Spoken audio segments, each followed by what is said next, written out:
It is the 80s Experience on FM 88.5 KSBR with J.J. Buchanan. He is the lead singer of one of the best 80s bands of all time, Mr. Cy Kernan from the 80s band The Fixx. Cy, how are you doing today? Very well indeed. Hello. So, Cy, take me back in time when you were growing up in England, and who were your major musical influences? Who did you love listening to growing up? Well, back then there was a lot of David Bowie, Mark Bolan, T-Rex, the Stones, The Who. Kind of widespread, a lot of reggae. London had a lot of reggae because we had a lot of Jamaican immigrants coming from Jamaica in the 50s, and so their music infused the sound of London. We had a lot of soul too, a lot of soul radio stations, so I had a quite broad palette to choose from. And I found anything that had really good touching vocals, sort of lyrics that spoke to me growing up, inspired me. And then there were a lot of American bands. There was Talking Heads way back, and I remember really latching onto that, and Roxy music, mid-70s, and then that kind of formed the sound of the band, because when the band formed, we were a bunch of eclectic guys. We were all fairly middle class, but reacting against our own backgrounds. We just felt that the world was just starting to fall asleep. People were starting to get easy credit cards and easy credit, and all of a sudden shopping became the main thing on people's agenda. It didn't seem to be about living anymore, it just seemed about shopping. How did you meet up with Adam Woods? He was dating my sister. Oh. At college. I was like 3 or 4 years younger, and he was playing in a band at college. My sister invited me to go see them, and I was my usual fronty self. I said, yeah, band's not bad, but your song's crap. So they were like, who's this cheeky guy? So I kind of muscled my way in and started writing songs with them, and then the band kind of evolved from there. You guys were originally called The Portraits. Now, what made you guys change from the band name The Portraits to The Fixx? Well, that was when Jamie West Oram, the guitarist, joined. We had a sound in The Portraits. Rupert was already in the band, and Charlie Barrett, the bass player on the first Fixx album. But when Jamie joined, there was a kind of a quantum leap in the sound, just the way that Jamie played, and everyone in the band responded accordingly, and the sound became really spacious. And we felt we owed it to ourselves to really just start as a new band with Jamie and a new sound, and the writing impetus changed. We signed a publishing deal, and we had a rehearsal space in the bowels of an old factory in London, and we rehearsed 6 days a week religiously. It was like a day job for us. We were in there writing, and then we were playing at night. And so at that point, we changed the name. What's the inspiration side behind the tune Lost Planes in 1981? Well, the direct inspiration was on the front page of the paper. There was a plane that had taken off from London without enough fuel, and the guy fell out of the sky. And I just felt, and I just sort of associated in my head that we're all a little bit like that. We take off on these huge concepts, and we don't really have enough fuel, mental fuel, to keep going. And then we just fall out of our own skies without having reached any destination. So very, very true, Si. So very, very true. And one of the great tracks that was found on the first studio album was a wonderful track called Stand or Fall. Now, was that based kind of on like two simple guitar chords? How did that all come about? Yeah, that came about, actually there was a piano chord. I woke up in the morning and was just in a certain mood, and I just played the doo-doo. It became the classic signature riff. But then when Jamie played it, it had a much more plaintive tone. And again, the song was written on, 1980, 81, London, Reagan in power in the States, Margaret Thatcher in power in England. They were talking about limited nuclear warfare over the skies of Europe.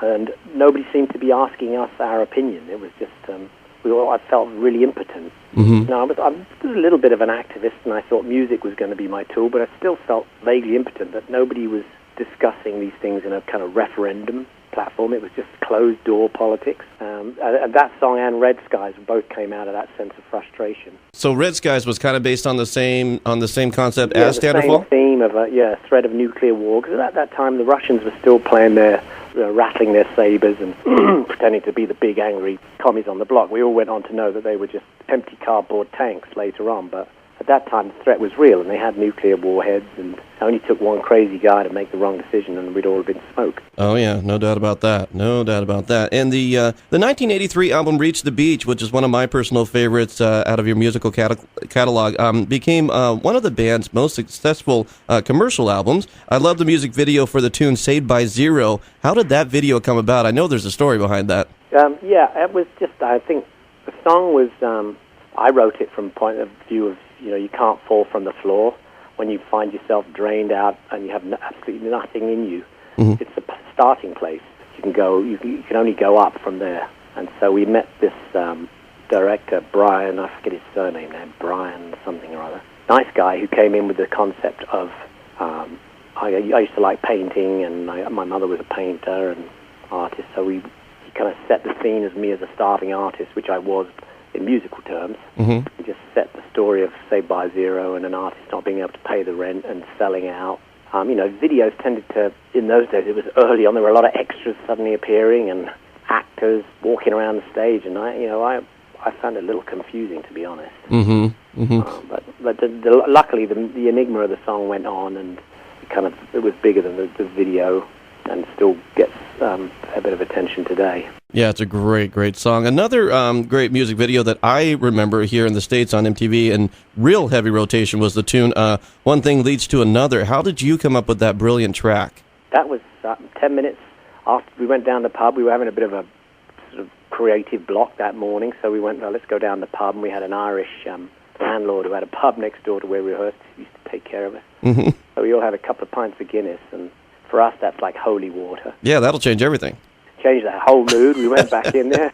Jamie picked up his guitar with a nice little beer buzz on. He was like, yip, chip, chip, chopping. And off you go. The words just started spouting out, and I think later that evening I kind of honed on a theme that was, I think at the time there'd been some politician that was busted for not having remembered what he'd said, but he was being accused of lying. Uh-huh.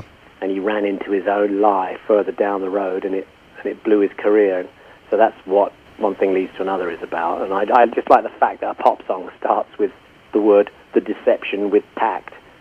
Like not your usual lyric, but it got away, and it still gets played today, so I'm happy. Oh yeah, absolutely. The album Phantoms hit the music scene later on that year, and I always loved the track Are We Ourselves, which was a huge hit here on American rock radio here in the States. And what's the great story behind that? Because I think there's a deep concept in that tune.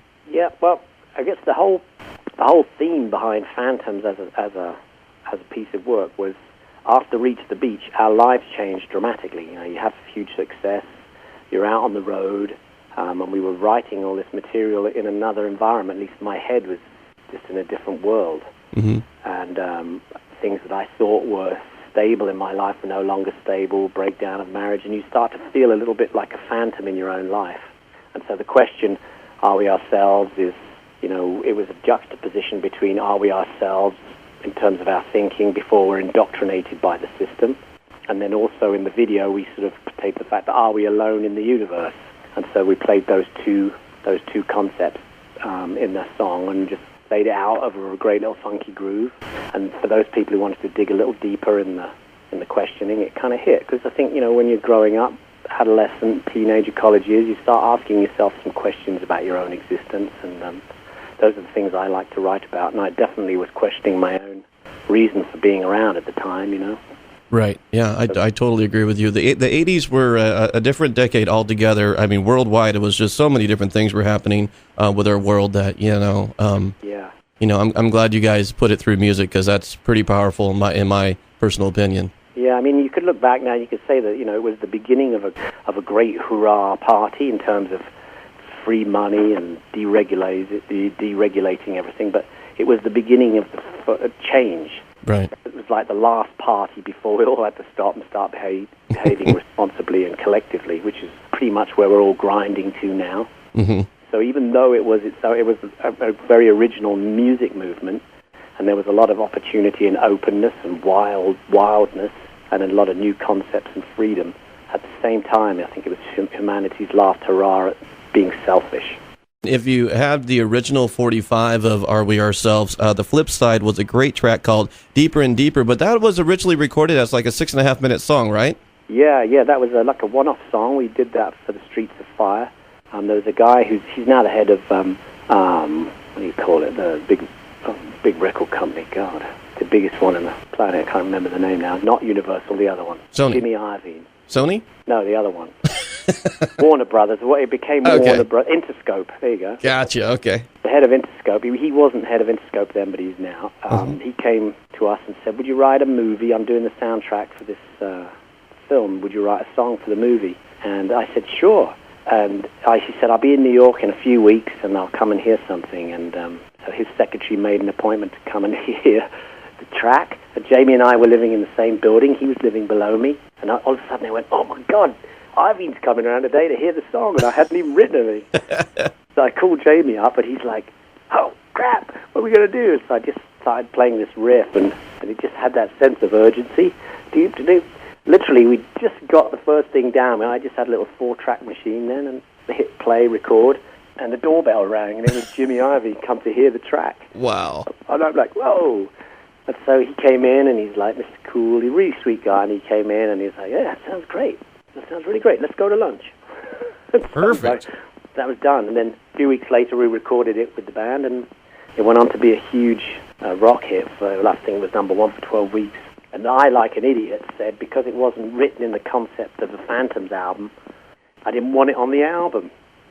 But with high insight, I should have put it on there. Right. It would have helped sell our album rather than the Streets of Fire soundtrack. But hey, at least it was out there. Right, and speaking of Streets of Fire, too, I stumbled across an article that said that you guys recorded a song called A Letter to Both Sides for the Chevy Chase American movie Fletch. Yeah, that's right. How did that process all come about? Well, you know, when you're having hits, the people that are putting the movies together, they want to have names that are recognized to help sell the movie. Mm-hmm. It was like Breakfast Club, and right. They were using that thing, and so we were getting our fair share of requests, and we were writing quite a lot of songs, and we were working with Rupert Hine, the producer, who was he was staying in touch with which film director needed what, and so they were just trading out these songs, and we were like, oh, great, these are good, because they were all extra songs that weren't going to be on the record. Mm-hmm. And they just kept coming. I wish they'd have them now. Yeah, I hear you. Yeah, we could do with a few more now. You never know, Si. You never know, my friend. You never know who's going to come knocking on that door. You never know. The band's fourth studio album, Walkabout, was released and was home to the great tune Secret Separation, which was a big #1 rock hit here in the States. Secret Separation, how'd you guys come up with that? Yeah, Secret Separation, that was a lyric written by a close friend of the band called Jeanette Obstoy. She was one of the reasons we were signed in the first place, and she directed the video for Stand or Fall. She directed the video for Are We Ourselves, Some People. She didn't do, and One Thing Leads to Another she did. And she wrote this lyric, Secret Separation. I just happened to be in a blue mood that day, and we wrote that song, and it just came out very naturally. But what I realized was that as a singer, it was more important to interpret someone else's lyrics, because up until that point, I'd always been singing my own lyrics. Mm-hmm. So as a singer, you learn how to put your own emotions through someone else's emotions of words, and you learn, and you become, it gives you a different insight to you as a musician. And also I could see that there was a different effect, because my emotion, the male view of certain thinking, was different. Here we had a female, a woman's interpretation of emotion, and that brought different crowds to the backstage area, and we could talk differently, Absolutely. Kind of opened up the door to new musical opportunities for you guys, exactly, too. So. And also just emotions, so it just opened me up. Very cool. In 1988, you guys returned here in America with the album Calm Animals, and the big rock hit on that album was Driven Out. Driven Out, is there a story behind that? Yeah, Driven Out, that was kind of, Earth Day was just forming around that period. It was like the first Earth Day. The environmental movement had kicked in as something I felt quite fresh about, because I'm a keen fisherman. I like to spend a lot of time in nature, and I was just starting to hear and get a bit panicked as the way pollution was biting through, and I was all for this movement. And then we recorded that album in Caribbean at Air Studios. George Martin had a studio in Montserrat. We recorded that album there. Wow. It was very much more a guitar-based record, because I picked up the guitar and started writing on guitar pretty much exclusively for that record. So there's a change in feel. Change in producer, too. We didn't work with Rupert Hine, who'd made the first 4 records. We worked with Will Whitman, who'd done The Outfield and Cyndi Lauper up to that point. Mm-hmm. So he came in and steered us into a slightly different sound. But looking back, I really like the sound of that record.